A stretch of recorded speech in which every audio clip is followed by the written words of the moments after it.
Netizen kepo melebihi intel. Kasus yang sedang ramai dan yang lagi viral yaitu kasus pembunuhan Vina dan Eki. Setelah difilmkan, kasus ini naik kembali ke permukaan hukum dan banyak orang yang sangat tertarik untuk mengikutinya, khususnya para keponet, para warganet, para netizen. Dengan alasan kemanusiaan dan solidaritas, mereka berusaha untuk membantu keluarga Vina dan polisi. Banyak dari para netizen yang begitu jeli dan cerdas, sehingga dalam mencari kebenarannya berdasarkan info-info dan data-data, mereka menggali akun-akun media sosial yang diduga para tersangka.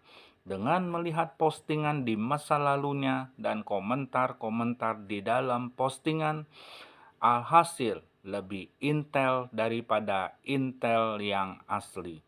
Banyak yang sangat bagus dalam pembahasannya dan pencarian fakta dalam kebenarannya.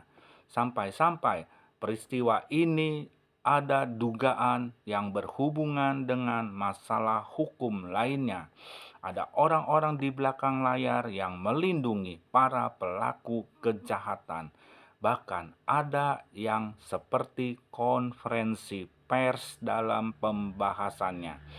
Bukankah menyembunyikan dan melindungi orang yang bersalah adalah salah secara hukum? Apalagi jika yang melindunginya adalah orang yang mengerti hukum dan para penegak hukum. Apakah itu dibenarkan? Apakah bisa terbongkar siapa pelakunya? Para netizen yang tidak punya kepentingan apa-apa, yang begitu beraninya dengan segala risikonya membahas pembunuhan Vina ini dengan alasan membantu kerja polisi supaya dapat menyelesaikan pekerjaannya yang sudah dilupakan dan diingatkan kembali supaya hukum ditegakkan.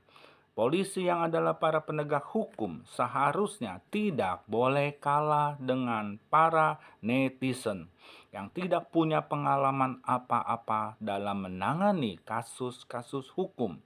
Dan hukum seharusnya dapat ditegakkan dengan benar, karena hukum tidak boleh kalah dengan kejahatan. Bila tidak, tidaklah ada artinya hukum yang berlaku di suatu negara, khususnya Indonesia ini. Apalagi moto polisi yaitu memelihara keamanan, ketertiban masyarakat, menegakkan hukum, memberikan perlindungan, pengayoman, dan pelayanan kepada masyarakat. Biarlah ini benar-benar bukan hanya dihayati tetapi dilaksanakan sehingga dapat membuktikan kebenarannya siapa para pelaku pembunuh itu. Bila tidak, moto hanya tinggallah moto, tidak ada artinya. Siapa sebenarnya para pelaku kejahatan? Semoga hukum dapat ditegakkan dengan adil. Kiranya Tuhan memberkati para polisi dan para penegak hukum untuk berlaku jujur dan adil dalam menegakkan kebenaran. Janganlah sampai salah tangkap.